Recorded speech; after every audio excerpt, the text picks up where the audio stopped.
Hi, everybody, and welcome to another episode of What with Rep.A.T. That's Well, How About That, where we learn about different people, different places in our region. Today, I am very happy to have my friend Sarah Sitso here, the Executive Director at the Zoo in Forest Park. We're going to talk about a little history of the park. We're going to talk about what's going on here. But first, Sarah, thank you so much for being here today. Thank you, and I'm so glad you could come and visit us on site today. Yeah, this is awesome. First, before we get going, why don't we tell people a little bit about how long you've been here, kind of your background, and what got you here? So I've been here 5 years. I came in at a time when the zoo was really going through a major transition. The board was looking to make a big change, figure out what the next phase of this 127-year-old organization was going to look like. And so they approached me about coming in to see if I had any ideas about where we could go. I lived in this neighborhood for a very long time. My daughter and I spent a lot of happy Saturdays here, birthday parties here for her when she was young. And so I really was drawn to coming to help this amazing resource continue in its next phase. Well, I absolutely love coming here. I love the animals, and we'll talk about that, and we'll see some of them in a little bit. Now, as you mentioned, the zoo in Forest Park has a long history.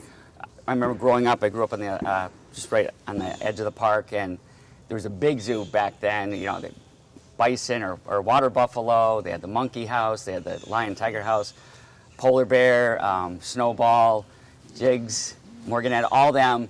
But it didn't have a great history, and it kind of faded out in the late 70s. Right. And I think back then a lot of zoos were like that, where it's more in captivity. And we've come a long way from there. And I just want you to explain a little bit what it used to be like and kind of what it's like now, and the whole premise behind that, why we do that. Sure. I mean, for a long time, for many, many years, the zoo was run by the city of Springfield. As a matter of fact, Theodore Geisel's father was our third superintendent here back in the very early 1900s. And the man who became Dr. Seuss spent a lot of time here with his dad back in those days. And so the city sort of had many iterations of the zoo, and it moved around throughout Forest Park and never sat sort of in one spot. And then back in the 70s, as you mentioned, it parted ways from the city of Springfield and became its own private 501c3 nonprofit, the Forest Park Zoological Society. And even then, it went through a couple different versions. It was a petting zoo in the 90s, and it really changed a lot over the years. But 5 years ago when I came in, the board and I sat down and had a very candid conversation about the future of our zoo and zoos in general and where we wanted to go philosophically and based on our mission. And what we decided is that we wanted to really focus on 3 tenets: education, conservation, and rehabilitation as we moved into the next iteration of the zoo. And so what we did is create some incredible education programs, which we won 2 national awards for last year, which is really impressive. And we owe that all to Caroline Adams, our education director, for putting that together. But we've really now focused on teaching people about how to be responsible pet owners. We now have a lot of confiscated pets, pets who were abandoned, pets who people should not have had and then needed a place to live because they'd never survived on their own in the wild. We also have a number of animals that are coming in from rehab centers and refuges all over the country, not even just locally, that have been deemed non-releasable, meaning they would not survive on their own in the wild. Many of them are coming here with some sort of chronic issue. They were orphaned. They had some sort of disability that prevents them from being able to hunt and find their own food. So we've focused now on that. We really bring in animals almost exclusively now that have some sort of interesting backstory that need a permanent, safe, happy home. And so we're bringing those animals in. How do some of these zoos, like across the country or wherever they come from, how do they even know about the zoo in Forest Park and that you can take in animals and keep them and help them here? So we're accredited by the ZAA, which is the Zoological Association of America. So we have this amazing network within that ZAA family where we can go in and talk to some of these other places and they can reach us. We've kind of gotten a reputation, which is a nice thing, around the country as a place you can call when you have an animal that is native. We're really focused on native animals as opposed to exotic animals now that is native to our New England region that needs a permanent place to live. Okay, now if somebody wanted to come here, they want to bring their kids, they want to come by themselves, what are the hours, how much does it cost to get in, and what can they expect? So we are just about nearing the end of our 2022 season. All of our exhibits are outdoors, so we don't have winter hours for guests. We are here 365 days a year. The animals live here year-round. No animals go off-site during the winter months, but we do close to guests. We have one big event left this year, which is our Spooky Safari, and then after that, we'll close. Right now, we're open weekends only, 10 to 4. We tend to close down during the week when the Big E starts. That's sort of our cutoff date, when we really start to see the crowds diminish. And then we will reopen typically the last weekend in March for our guests. Okay. And how much does it cost for somebody to get in? So right now, and it has been for many years, it's $10 for adults, $5 for youth. Our prices are going up slightly next year. We haven't raised our prices in 6 or 7 years. And the reason we have to raise them is just like everybody else, we are facing some pretty serious increased costs. Especially around some of our food sources for our animals. Hay has gone through the roof, and we need to make sure we are providing the same level of service for our animals that we do any other year. And because we are a 501c3, we're a nonprofit organization, Right. so that is a main source of income for us to care for these animals. So where else, where do you get your funding here to keep the park running and Admissions is a big one. So, having guests that come in throughout our season. We have memberships, so we have some wonderful members who buy a membership and then come back many, many times over the course of the season. We have fundraisers, like most nonprofit organizations do. We apply for a number of grants. We are very fortunate to have some supportive organizations that year on year are giving us grant funding, which is amazing. We work closely with the city of Springfield. Whenever there's an opportunity there, we will of course go after that. But it really comes down to the community support. We have a lot of individual donors. There's people who, like you, remember this place from their childhood and have seen the changes and have really come to love our animals. And so they're very supportive financially as well when it comes down to making sure that our animals have everything that they need. Yeah, and that's why it's so important. If people haven't been here, it really is a remarkable place, and the work that you do. It's come a long way since the old days when it was just in captivity to be able to rehab them. And you just can tell from the care and custody that you have of all these animals that people here really do care about them. Now, before we start our little walking tour and seeing some of the animals, how many people do you have working here, paid, and how many volunteers? So we have 8 full-time staff. We have a whole stable, no pun intended, of part-time staff, most of which are in animal care, but many of whom are also in our education programs. And in the summer, obviously, we have a much larger staff because we have ticket booth and gift shop, and we have a lot of interns in the summer. And then, so we do have interns, and our internship program is remarkable. We are the only ones in this area who do the type of internship we offer, which is really, very broad-based. You can come here and work with all different kinds of animals, and it's very different from working for a vet's office or something like that. So we have a very competitive internship program that is very, very busy in the summer, but we do have interns throughout the course of the year. And I just want to briefly touch on, so there's a blizzard on Christmas Day. What happens? Staff is here. Yeah. I think about the October snowstorm. That was before my time here, but there are staff here that were here when that happened.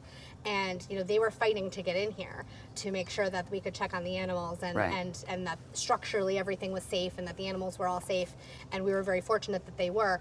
But our staff is incredibly dedicated. I've never worked in an organization that has a more incredible staff than the people who work here. They are here if needed in the middle of the night, in the middle of an ice storm, on Christmas morning. They're here. And I appreciate that. I've been in here before and, met many. I mean, you can just tell talking and seeing them interact with the animals how much it's not just a job. It's something they really care and have compassion about. So I appreciate that. So now we're going to start. Well, actually, do we have any animals here? Why don't we bring? We do. We have some animals here that we'll have Eric come over and introduce you to Hades. Is Hades mic'd up? He doesn't speak much, but he is quite interesting. Don't stick your tongue out at me here, Hades. So I'm going to have Eric tell you about Hades. All right. Yeah, so Hades here is a black and white Argentine tegu. These lizards are tropical, and as you can kind of figure by the name, from South America. Unlike some of our other lizards, like our iguanas that are known for climbing up in the trees, these guys spend most of the time on the ground, and they're avid burrowers, so they like to dig underground.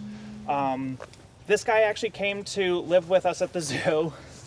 We're cool. Because he likes you guys. A landlord actually found him abandoned in an apartment after some tenants vacated.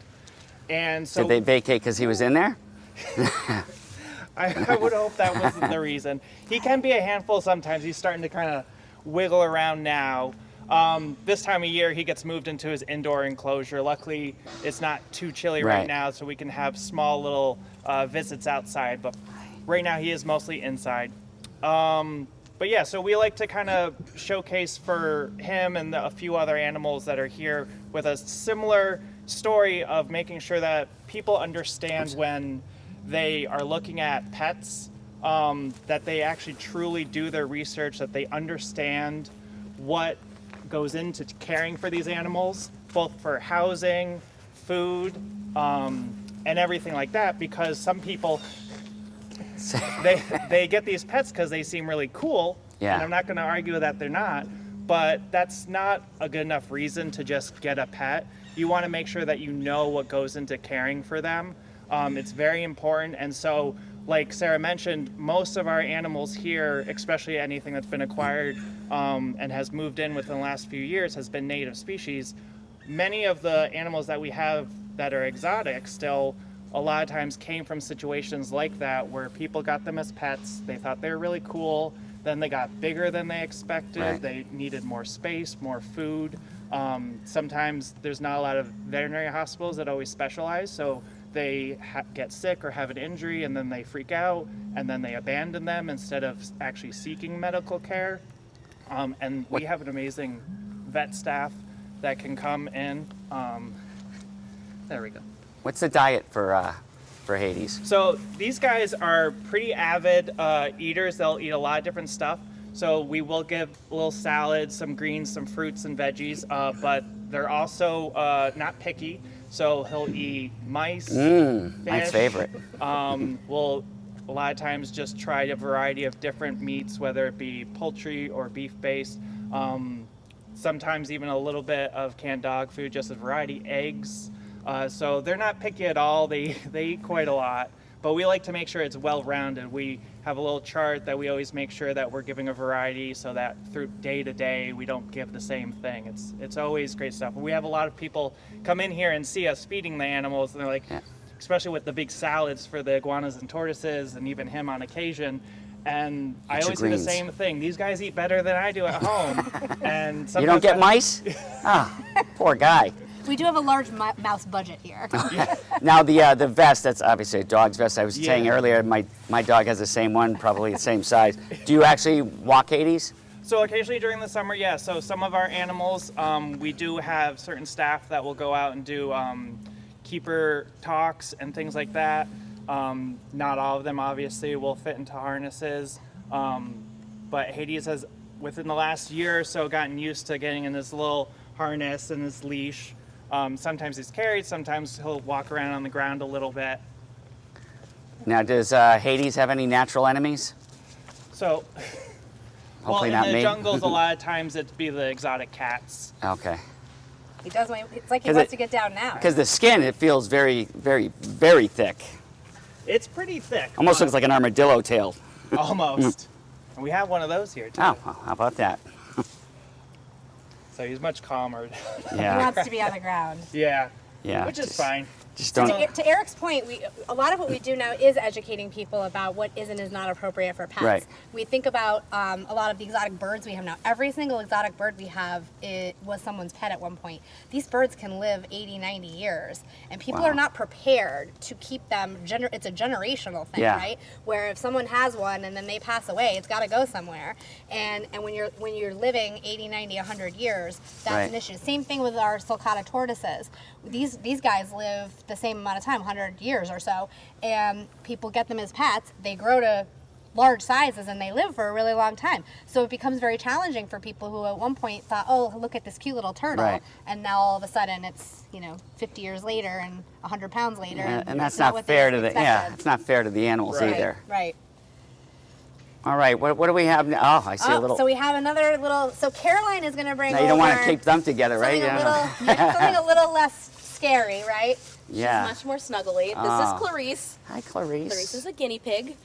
So different than the exotic that Eric just had and different than the native animals that we have. But another place where some of our animals have come from is animals that maybe were either dumped inside Forest Park or inside the zoo itself. Meaning someone thought, hey, this is an okay spot. They're an Yeah. animal that can survive out in the wild. Not the case with Clarice. Yeah. And she's not the first one that we have found either in the park or in the zoo. And She named just, after Clarice in Silence of the Lambs? is. Oh boy. She is. Oh We have boy, a lot yeah. of fun naming animals. But here. Yeah. like I said, she's very snuggly. She makes the little wheat sounds, which is happy guinea pig noises. Oh. If they are not super snuggly or don't want to be held, but you can hear Oh, her. okay, yeah. Here. Get She next to the does mic. this. She's gonna stop. Thank you, Clarice. She will do this while you're holding her, no matter how long. So I had her. She Oh. sat in my flannel pocket for about 90 minutes yesterday, and the entire time she's like half asleep, making her little. my gosh, she's so just cute. the best, right? So someone clearly had purchased her as a pet, and Yeah. then like similar to Hades, might not have been able to take care of her. Didn't realize how much work she was. These guys, believe it or not, go to the bathroom a lot. They are very messy, which is very common with rodents and small Right. mammals, and so a lot of times it's a lot harder to take care of these guys. How than long people do think. they on average live? They can live for 5 to 8 years, Okay. Even longer. Do you know under how better old care. Clarice or any We think idea? she's very little. We think she's Yeah. probably about 6 months old. Oh, wow. We actually adopted her friend from Dakin. We work closely with local animal shelters Yeah. and humane societies. And guinea pigs do best in social groups, in smaller groups. Oh. When they're older, it's harder to introduce guinea pigs. They don't always want a friend. But because Clarice was so little, we thought that it would be a good idea to get her a buddy. So we adopted one of the singleton guinea pigs from Dakin, and they have not yet been introduced, but we're Oh. working on letting them see each other and smell each other and be in each other's space, but not in the same enclosure together. So over the next couple of weeks, we will slowly be introducing them to make sure that they are She is- compatible. she's beautiful. So Clarice was actually found within the last couple of weeks Yes. here inside So the zoo. where was she just running around? She was in our barn. Well, thank God she found it and didn't get I know. But that's what we were saying is, By a and predator. it's likely that someone actually did leave her at the zoo. right. Purposely. Purposefully. She would not have made it very long I gotta if she think had been in the even- park or even inside Yeah. the zoo if she had gone into the wrong enclosure. Right, or a bird Hades flying or over. bird- right, yeah, exactly. There's Hades lots of would native- not touch her. It's actually the perfect size meal for Hades. Oh, boy. So Don't listen she's to her, very Clarice. lucky. Yes, and so we're happy. We, like Eric said, a lot of our education programs now focus on that responsible pet ownership aspect of animal care, and so we talk about that a lot with small groups of kids and even at like senior centers and community centers because no one is too old to research and adopt. Yeah. So Maybe you should have named Hannibal That's instead of true. Hades. would have gone. That would have actually been that's cute. I don't know about cute. And Hades is still taking his walk around. I know His he's walk Yeah. around. gone with Eric. I do have another friend for us to meet, but All right. we're gonna have to move over to the table. Okay. So when we talk about how we take in animals that would not survive on their own in the wild, I mentioned sometimes that is because of some sort of physical deformity. Right. And what we have here is a baby opossum, Oh. and He's all bundled up. he has no tail. His tail Oh. was cannibalized. Oh. So Oh. he, My, oh, as my. you know, opossums need their tails to be in trees. Right. So this little guy Oh, geez. They does want not to hold have a on tail. because he's little and Oh, my he's God. still not used to being away from mom. So he'll go on the table. They're softer than You are me. happy. You are welcome to Yeah. pet him. Just Okay. make sure we don't touch his face. 'cause Oh, he is- believe me, he's I'm- a little bit of a nipper. So I am gonna put his food dish in Okay. front of him. So hopefully he will show us how opossums eat. What's his name again? His name is Zipper. Zipper. And when they eat, Their feet, he will sometimes hold on to his food with his feet, which is, I'm hoping he'll show us. But this little guy came in with another opossum whose tail was partially cannibalized, and that's why they, like Sarah said, could not be released into the wild. We actually have 3 opossums here at the zoo, and the third opossum is a little bit older, and he has no tail at all. In the past, we've had opossums that have been missing limbs or other pieces of their bodies that they need to be able to be released into the wild. So this little guy is the friendliest of the 3, but like I said, he was not super cooperative with getting into his harness this morning. And when we bring Zipper. animals out on programming, we never force them to do anything they don't want to do. So if Zipper doesn't want to go in his harness, he doesn't have to go in his harness. If Zipper, if I open, he's like climbing into his food dish. If I go to get him out and he is hissing at me and he is not interested, Zipper. then I won't bring him on the program. And it's really important for us to make sure that our program hosts and guests know that, Yeah. just because a lot of times people will assume that because we offer education programs and birthday parties that we just toss an animal into a carrier and bring them out. Everything that they do is entirely voluntary. So when I brought him into his carrier this morning, I put a couple of pieces of food in there, and he came right out. I did lift him out of the carrier just now, but I am one of the people that works with him the most, and he's the most comfortable with me. That's why he held on to me, because he wanted to stay up close to me. Now, how do they know? Is it a scent? Do they recognize? They do recognize you, and that's part of why it's so important for us to continually work with our animals, especially the ambassadors that we bring on education programs, because we are regularly handling them and working with them, so they need to be comfortable with us doing that. What's Zipper eating there? Zipper has a nice mixed diet. Rep Ash hasn't had breakfast. I was wondering if he'd share. He does have some bananas in there, actually. I can tell that he ate it earlier. So typically they get one fruit and 2 vegetables, and then some other, what we call omni-chow. It's specially formulated for omnivores, like Zipper. But we have to make sure that they stay up on their vegetable intake. Yeah. These guys are prone to metabolic bone disease, which is a disease that can basically render them immobile if it's not kept up on. And so we have to make sure that they're getting the proper nutrients and nutrition every day. So we are always monitoring, not just with the opossums, but with all of our animals, their daily intake. And sometimes it's kind of gross, but we look at a lot of feces and scat to make sure that they're eating and doing well. So that, and then their general body condition. So every day a zookeeper doesn't just go in and scoop poop and change water. They're doing daily medical checks to make sure everyone is looking healthy and fit, and like this little man. What's the average life expectancy for? Unfortunately, it is heartbreaking. It is like about 2 years under human care. Really? Even under human care. What about in the wild? It's less than that. These guys are just not meant for longevity, which is really sad. Most of the time, it is congestive heart failure that will take them. But Even with that diet? I know, even with Jesus. that diet. The last opossum that we had actually passed at almost 4. She hit 4 years old, which is remarkable. Wow. And Oh, she I was had no missing a idea. leg, so that was like particularly, so these guys, if you're seeing them, they're very young. So they must reproduce quite often They to keep do, their and they population. have up to 13 babies at a time. These guys are actually North America's only marsupial. So they have a little pouch. The females have a pouch. Zipper is a male, so he does not. But they'll have a pouch, and they can hold up to 13 babies in that pouch at a time. The babies will stay in there until they're a couple of months old, and then, his ears corked. They'll stay in there until they're a couple months old, and then they'll come out and they'll hang on to mom, which is what he was doing just now. He's familiar with me. He knows I'm a safe person, so he was trying to cling Gotta to buy me. her a pouch. She has a pouch. Oh, gee. I have more She than has one a now. pouch. I tell you how many times we're in the office and she's got something I've in just that got pouch. I have a sweatshirt and I have like a little satchel that I can wear. Hey, you pick this up is after your food. No, look at him. So that's why these guys are known for they are known for being a little messy. Hi. Caroline, there's some interesting things that people don't really understand Yes, about yeah. opossums, if you want to share that, because I think that's really great information, because we do see these so frequently in our own backyards. Right. Yeah, these guys are, because they are marsupials, their body temperature is a little bit lower than most other mammals, and so they are basically immune to the rabies virus. That's not to say they can't get it, because if they're ill and their temperature is a little bit higher, theoretically they could. But a normal, healthy opossum is almost virtually impossible for them to get the rabies virus. So when you see these guys out during the daytime, it's likely because they were scared out of their sleeping house by like a lawnmower or a starting car or a dog or something like that. And getting to dogs, these guys will play possum, but when they play possum, it's an involuntary response. They don't choose to pass out and not be mobile. It is an involuntary response to the fear and the shock of being found by a dog or something else like that. These guys, because they're in their own enclosures, they're not around predators in that same way. They do not play possum here, but I've seen my fair share of opossums playing possum in the wild. It's kind of a funky coat too. It almost looks like a porcupine, but very soft. It's wiry, well, His fur is wiry. Underneath, and, it's the like tail feels like almost like a rat's tail. These guys are prone to frostbite in their ears and their tails and their feet. While they are found in Massachusetts and Connecticut, they are not necessarily built for this weather. So they are a Virginia opossum, and so Virginia is where they kind of originated from, which is not as cold during the wintertime. So we often have to make sure that they have extra sources of heat if they don't handle the temperatures well. The 4-year-old opossum that we lost last year, she had a heating pad every winter because she had a particularly hard time with the cold. These guys so far have been doing really well at adjusting to the weather. They get lots of blankets and straw, which helps them stay nice and cozy. He had 3 other blankets and a cat bed that he was snuggled in when I pulled him out, so not too bad. yeah.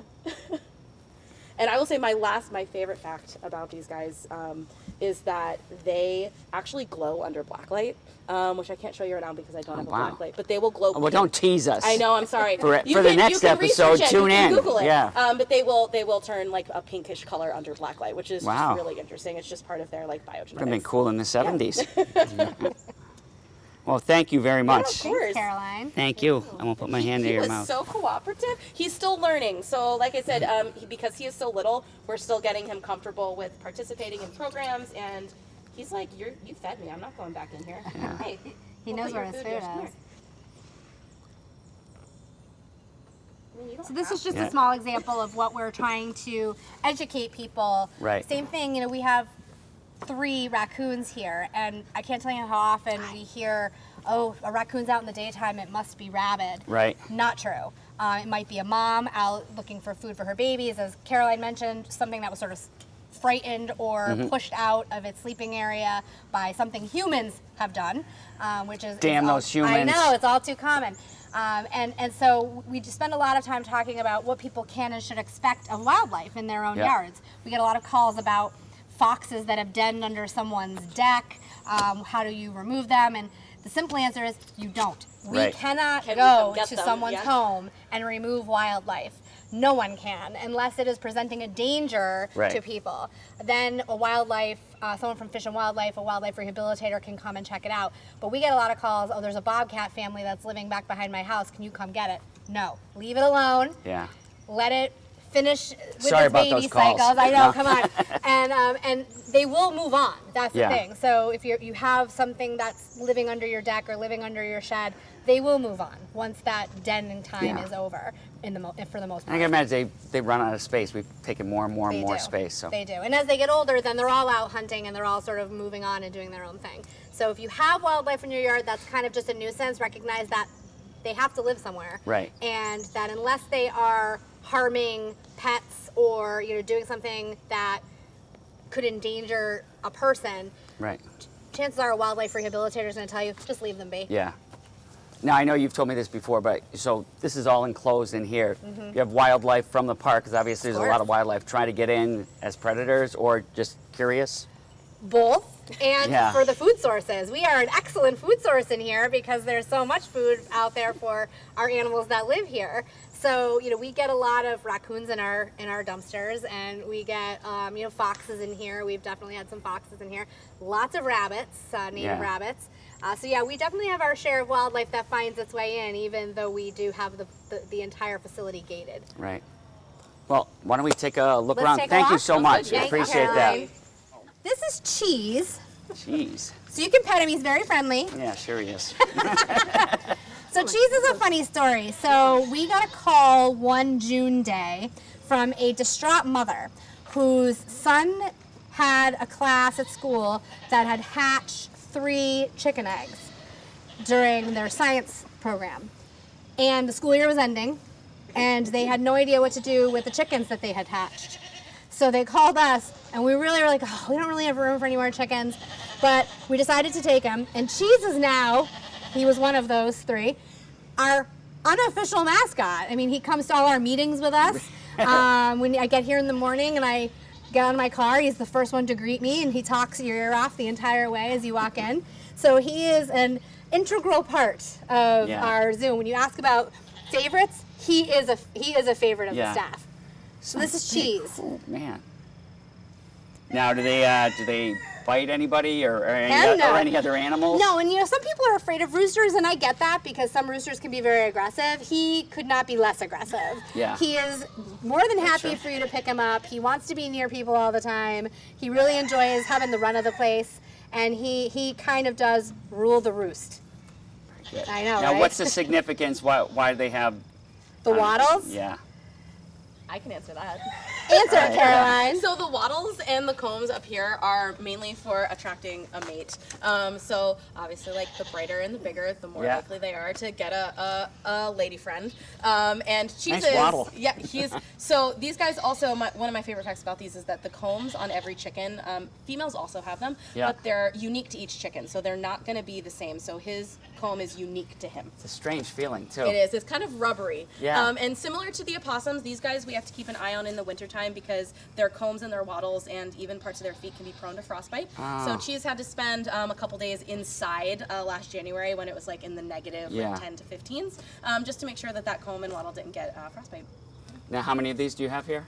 So we have a number of chickens, but Yeah. he's the only rooster we have at this point. Any prospective mates? Well, they lay eggs, so sometimes we do get eggs. But our chickens aren't great moms. They're not good hatchers. So we do get eggs sometimes, but no living babies. Oh, cute. So that's Cheese. I know I could take him with me all day. Does he ever do the? Oh yes, he's very loud, especially when he wants attention. What's his name? Cheese. Cheese. Well, now where'd that come from? It's just a random It name. doesn't we smell picked. like cheese. No. So when the right three there. came in, they were Cheese, Pencil, and Mailbox. Interesting name. I just think of Foghorn Leghorn. He's much friendlier than Yeah. Foghorn Yeah. Leghorn. A little smaller A little too. smaller. So that's Boy, our these are buddy huge. Cheese. Oh, well, very nice to meet you, Cheese. You want to get down now? So here we have Mikey and Molly. So the reason these guys are so special is they're Poitou donkeys. And you think, okay, what's so special about a donkey? There's only 500 of these guys left in the world. They are Wow. critically endangered. And one of the reasons are they were originally bred in France to carry things over the Alps. Yeah. Now that we have modern transportation, they're not as needed in that way anymore. So they stopped breeding them. So there's very few of these guys left anywhere in the world. So we're really thrilled to have them here because they're a large breed, as you can see, of donkey. They're very shaggy because they were made essentially to over the Alps where it's very cold, lots Yeah. of snow, to carry merchandise over them from one place to another. So we have these guys here, and we really love having the Poitous because you don't get to see them very often. Right. And they're really remarkable. They're very friendly. Mikey and Molly have been together here for a long time. And, Mikey is definitely feeling his age. He is an elderly gentleman, buddy, but how are ya? he's still a fan favorite here at the zoo. Yeah. Where's their natural habitat now? Like, where do they find, or are they mostly in captivity? They're mostly in captivity now. There are certain facilities that have taken this on as a cause to continue the line. Yeah. There's some here in New England, actually, that they have really taken it upon themselves to help perpetuate the species. But it's very difficult to obtain specimens for these guys to perpetuate the line. So some years none are born, and then some years they're able to breed a couple. Okay. But this is really an activity that is important to maintain this species and keep it from being eradicated. And you said its average life expectancy is about 20 years? Yes, I mean here in captivity, yes. Yeah. And that's where most of them are now. They really have become something that facilities like ours are trying to save the species. Oh, they're beautiful. They are beautiful and they're really fun, and they are, as I said, a fan favorite. They're very vocal. They're not Yeah. braying right now, but I'm sure at some point as we're going around, you will hear them. Now, do they have different braying noises that mean different things, like friendly, like stay away, or? I've never heard them do a stay away. They bray mostly when they want their hay. When it's feeding Hey. time, they will make sure you know that they are ready Right when on you are. cue, huh? Look at that. Who does your hair? Getting a little gray. I know you said he's about 20. He is. He's definitely on the older end of the spectrum. He's been with us a long time, and he is, as I said, one of the animals that many people for generations, have come when they were younger, and now they're bringing their families Yeah. to meet him. So we love when there's that continuity and bite. people really have Wilbur. that love for these animals that they're sending off to the next generation. Well, that's nice you have him here. Hopefully he hangs on for a while. I hope so too. All right, where are we going to see next? We're going to see our beaver exhibit next. Let's go. This exhibit we put in a few years ago. Yeah. It had been here, but it had been empty for many years. Yeah. We'd had capybaras in here at one point, and then it sort of fell into disrepair. So we had the whole exhibit redone, refinished the pond, and we decided to bring in beavers because they're such a great native species that there's a lot of questions about how beavers function. Right. So we brought them in, and what we found is that there are a lot of beaver rescues out there who are searching for places to put beavers, most often who are orphaned. Beaver babies, kits, they live with their families for about 2 years before Okay. they're ready to go off on their own. So if a baby is rejected by its mother and or orphaned, then it's very difficult for them to survive on their own in the wild. So we have these two here. So we have Justin Beaver, and he came with Very that name, cute. but we thought it was cute, so we kept it. And Cedar is his new friend that we just brought in this season. Beavers do well in pairs, Okay. so we wanted Male, to make female, sure two males? male and Okay. female. But again, like many animals, beavers are very difficult to sex, meaning Yeah. it's difficult to, you have to actually ultrasound them to determine whether it's a male or a female. Oh. Justin, we know for sure is a male. He's been ultrasounded. Cedar's new. We have not done that yet, but we believe she is a female. Okay. So they're in here together, and they have this pond area. They have all of their wood. They love to drag things around and eat the leaves that we bring in and the logs we bring in. And then they have an indoor area. So like most of our animals, we have indoor spaces for them. Yeah. So they don't necessarily have to be outside. The ones that require heat, we make sure they have heat. That's Carl over there. Carl! That's Carl making all that noise. But you can see here, this is Cedar who's swimming this Cedar. way now. So it's a fairly deep pool. They have sticks and things in there that they can pull around, swim around and under, because that really is their favorite thing to do. Now, how are they with, like, if you go in there, are they friendly with the Oh, staff? they're very friendly. Okay. These guys are actually really friendly. You can go in and pet them. They are not at all aggressive. They are a really great exhibit. People love watching them swim. They can hold their breath for long, long periods of time under the water. So, they will swim much like this at the surface, but when Yeah. they dive down, they can be under there for quite a few minutes, and they can hold their breath for a really Are they long both time. fully grown? Cedar is smaller, so Justin is fully grown. Okay. Oh, Cedar's yeah. got a little ways to go. Now, what do they eat normally? You said leaves, and do they eat anything else? They have a diet much like everyone else here that's varied, and the staff is making sure that they're getting a wide variety of food and all the nutrients that they need. So they do eat, obviously, a lot of plant life. Do they eat fish, like when they're in the wild? That I'm not sure. Maybe I'll ask later. I'll Yeah, ask. we'll ask one of the with Justin. zookeepers. Well, ask Justin. Justin can tell you. So this is they're a really beautiful. nice way for people to get up close and personal with Yeah. an animal that we've all heard of. Right. Maybe we've seen out in the wild. look, he comes right People over. think of them sometimes as a nuisance or building dams Yeah. and causing damage, but we absolutely love having them. They are so much fun. They're very, very friendly, and they really give us a good opportunity to educate people about what a beaver's life looks like. And what's their tail feel like? Is it like a hard or leathery? It feels a little bit like our tegu friend. Okay. That's how they slap that in the water Yeah. as a way to deter predators. So when they do that, they're basically saying back off. Do they have natural predators? Just like everyone else, I'm sure they do in the wild. Yeah. They're native to this area, so they would have some of the same predators cats other and, animals would yeah, have. bigger cats. Some of the bigger cats. Maybe coyotes, things that are a little bit bigger, Yeah. but they're, as you can see, they're not small, Right. and they're pretty hefty, and they're fast in the water. So Yeah. if they can get near a water source, they can be gone. And is it very coarse, their fur? Softer than you think. Really? It is. It's softer than you think. It's insulation for them too. So Yeah. that fur really, it's wicking. So when they get out of the water, almost immediately they look dry Oh, because their fur is meant to protect them from the cold waters. They live here in these colder So will they climates. come in the water, like during the winter time? Will they still come outside all the time? They will, not as often, but we do. This is filtered, so we're able to sort of keep parts of it from freezing over. Okay. So they will come out here periodically, as long as it's not in the depths of, like some winters we have very, very Yeah. cold sections. But we try and keep part of it open for them. But it's much like they would in the natural world, Yeah. where ponds and lakes and everything, they're freezing over. So they do a semi-hibernate in the winter. So now in their natural habitat, do they build dens like in the side of riverbanks They do. and things like that? They do, indeed. And so they actually, in their house here, they build their dens in there. So they have Ah. access to wood and everything else that they would have in the wild, and they build their own dens That's within cool. the inside area. I And think they they're like to spend talking time about there. us over there. They probably are. What the hell are they doing? So Cedar is very enamored with Justin. Justin's Oh. tolerating Cedar.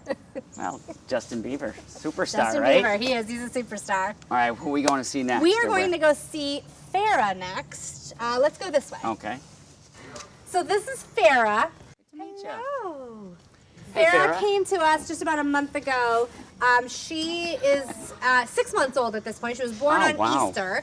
And she's a Bactrian camel. So Bactrian camels have the 2 humps, and Bactrian camels are more native to cold weather places, like Tibet and those areas. Whereas dromedary camels are the ones with 1 hump. They're a little bit taller, and those are native to more desert homes. Okay. So she is a Bactrian, and she came to us. She'd had some pretty severe issues right when she was born. At 2 days old, she had to go in for medical treatment and surgery on her front legs, which, as you can see, are perfectly fine now. Yeah.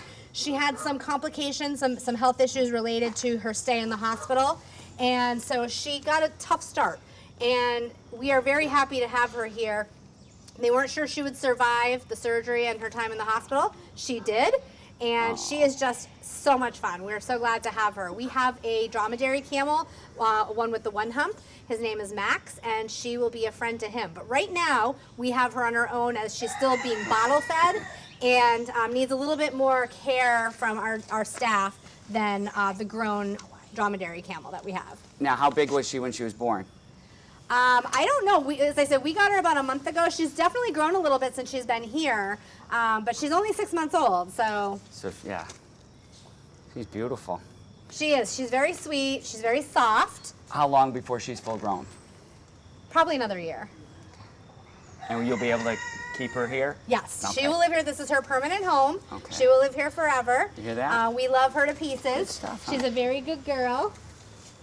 And no stranger to the camera. She was Yeah. Yeah, huh? hamming it up over there. You So were. Well, and her favorite friend here so far is Patty the pig. She's living in here with Patty the pig right now. They are That's BFFs. pretty funny. That's cool. that's a big deal because Patty does not get along with everyone. So like Patty does not like other pigs. She doesn't. She's lived with some goats and some. So other how did you things, but introduce him, or how did you even know that might, We knew were that they passing Patty, notes? Yes.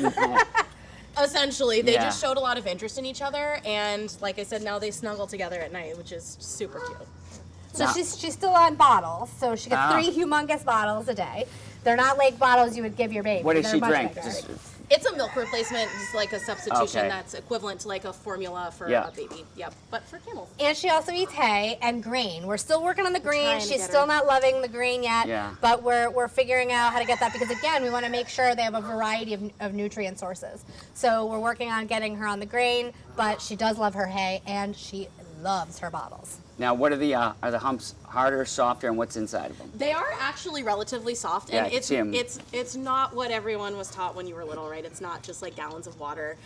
It is mostly fat and reserves for, like Sarah said, they're from like colder weather places. They're Yeah. doing a lot of They're doing a lot of actual work when they're not living at a place like the zoo. Yeah. And so they need to be able to go maybe longer stretches of time without 3 bottles a day, and so that's where those humps might come in handy. They might Okay. help them not go into any sort of like Kind of dietary like a issues. built-in saddle. Yes, yeah. She will never be a ride camel. She's gonna live out her best life here. So Yeah, none of our That's good. animals are riding animals Yes, here. yeah. So neither Not of even her nor- Hades? No, definitely No. not Hades. But you know, and you can see she's having a stare down with some of Yeah. our goats over there. How are the goats with other animals? they get along with everybody. Yeah. Yep. We've had goats that live with our horses, our mini donkeys. They're Tortoises, bunnies. Yeah, they are very flexible. That's good. She seems so friendly too, Farrah. She is. She is very friendly, and like I said, you know, again has what that's that story that so many of our animals have around a tough start. Yeah. Not sure if she would survive it. Frankly, not sure what her longevity would be given the issues she had and how young she was when she had them. Right. There were definitely some questions about whether or not she would thrive and survive. But she's already put on a considerable amount of weight since she's been here, eating well. She's in perfect health. What's the longevity for a camel like that? Caroline, what would we say? Do you have a human in longevity is? captivity in there? We do- I see an arm. Oh my gosh. That's It's Eric speaking out. He's coming along Saying just hi. I fine. know. Well, how can you not? Look, I know. She's funny though. She wants you to come over to her, but like as soon as you come into the enclosure, she pretends like she doesn't care Oh. about you. She's like, no, I don't need, So I'm sorry, I got to. What's the longevity? they can live for a significantly long time. Max is an older gentleman, and he just turned like 17. So they Okay. have a longer lifespan. Yeah. sophisticated. she's sounding. 20, 20 25 Yeah. years is Yeah. pretty Okay. typical for the camels in captivity. That's But- nice. You get such a wide variety too, from We do. from Hades to a camel. I mean, Yes, that's pretty yeah. pretty cool. But all with similar stories, which is so important to us, and ensuring that our guests and the community at large are able to access animals and hear their stories about why they're here, but also why humans are so important in the lives of these animals and in detrimental ways sometimes. Yeah. We have animals here that have issues that are completely related to their interactions with humans. And Yeah. we need to keep reminding people that we have a role to play, an Yeah. important role to play in making sure that these animals are able to survive in their natural habitats in the wild whenever possible. Hey. Hi, That was a sweetheart. little happy trot. Yeah, I like that. That was cute. Hi. So every morning when I come in this way, and she sticks her face through there and needs her morning pet. And it's not just from me; she gets it from everybody. Now, do you guys have your favorites here?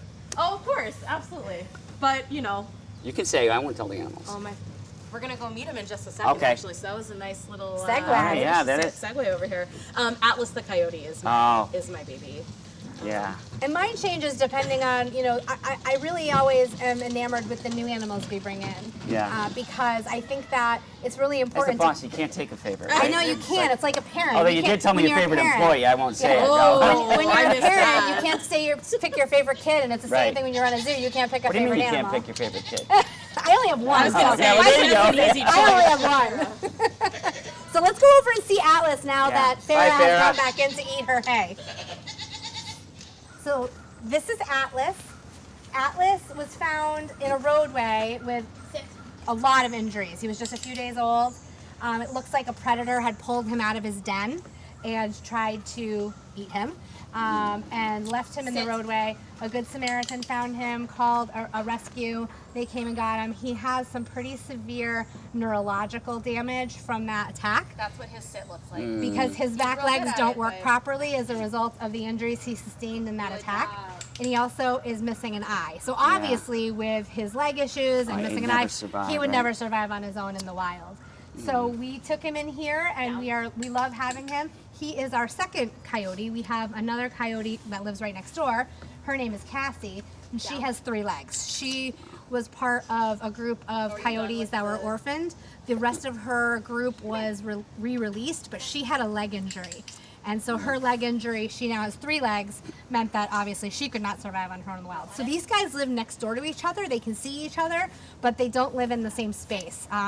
Cassie, the female, the one we've had longer, Yeah. wasn't a huge fan of Atlas. Yeah. So we make sure they can see each other, but they don't live together.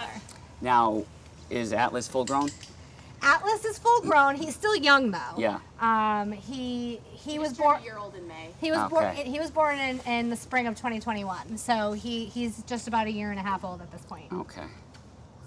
But Caroline works with him. What you see her doing here is this is training that they're Yeah. doing.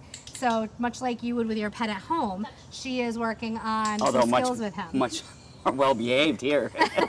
Much better behaved than Yeah. my black lab at home. Yeah. Now, is the other one trained as well? Or So is he- she's not as trained, but she really is attached to her keepers. So Okay. that's one of the reasons she and Atlas don't get along, because she doesn't want her keepers paying attention to anybody but her. Oh. So they do much better separated out. But Yeah. Cassie really, she has a keeper in there with her right now, and she is really attached to her keepers.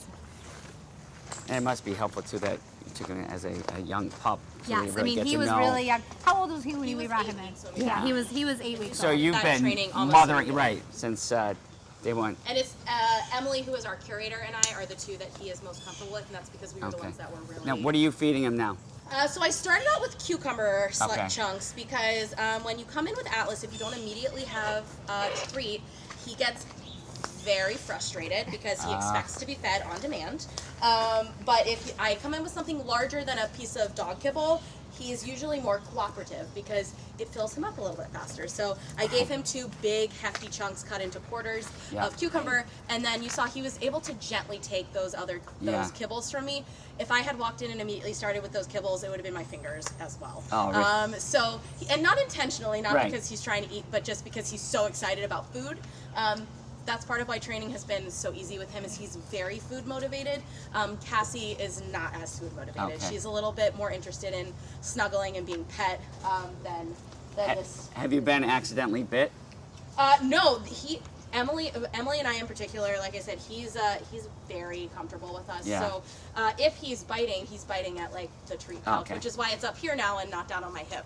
Now, I know he's got the neurological problem with it. Is he in any pain walking around? no, Or he just doesn't have so- full function? No, he is not. We've had him checked out numerous times Okay. by a couple of different vets, and he is not in any sort of pain. It's just things aren't firing properly Yeah. between his brain and his muscles. So, that's really the only issue, but he's not in any kind of pain. He also doesn't even realize his legs don't work properly because they've been like this Oh, since so day that's one. all he knows. Right. Sometimes his legs give out from under him and he just keeps going. But he's only got 2 legs and he has no idea. Yeah. Because it's, like I said, it's been like this his whole life. I mean, he almost so- looks like a mini German Shepherd. He does. And when he was littler, it was even more. He was Really? very dark, and the rehabber for a while actually thought he might have been a gray fox because of how dark he is. Oh. Cassie, who is next door, is more of a traditional Yeah. color for a coyote. He's much darker, and gray fox kits look very similar to that dark coloration. So it wasn't until he was a couple weeks old and his snout started to grow that she was like, oh, we've Oh, got wow. a coyote and not a fox. So when we met him when he was 8 weeks old, he was actually living with a gray fox kit, and they got along really well. Oh, that's cool. So one of the things that's really important to note for our guests too is, people come in sometimes and they make comments about things looking overgrown. Yeah. I want to make it very clear that's intentional. Yeah. We do not, under any circumstances, want this to be a place where it's like a landscaped backyard. You want it to be we try natural. and make it as natural as possible. So Yeah. you're going to see high grasses. Right. You're going to see bushes. You're going to see overgrowth because in nature, that's where Right. these animals would feel most comfortable. So you can see here in Atlas's area, he has trees and natural places where he can hide out if he Yeah. doesn't feel like being visible. We want to make sure that they have the opportunity to hide out like they would in nature. We want to keep this as close to their natural habitat as possible. That makes sense. Now, do they stay out all winter? These guys will, yes. Okay, so they obviously built for cold They weather. are, but of course we have, they have little huts and indoor areas where they can go and take shelter. There's blankets in there often, always hay, things that will enable them to keep their body temperatures regulated. Now, is Atlas, are they the same type of coyotes you'd find wandering They in the woods are. around here? And what people don't realize is they're small. I Yeah. mean, they're not these massive predators. They are relatively small. Not that they're not dangerous predators Right. out in the wild, but they're not big. They're not wolves. They're Right. not that size. They really are much smaller. Beautiful. And he couldn't be happier And I being in there think with he kind of Caroline. likes you. Yeah. He does. He wants this treat pouch, but Oh, that's funny. you got to work for the treats in the pouch, man. Now, do they blow their coats like a couple? They do indeed. Cassie actually really loves being brushed, which is a great opportunity for like bonding with her keepers. Yeah. Atlas is not a big fan of sitting still, so brushing is a Yeah. little bit harder for him. He's But- sitting nice now. It's- Okay. Aw. Okay. But he will let us like gently pull the tufts out as Okay. opposed to brushing. So brushing, not as easy, but tufts coming Yeah. out, that is acceptable. You're doing such a good job. Oh, he's beautiful.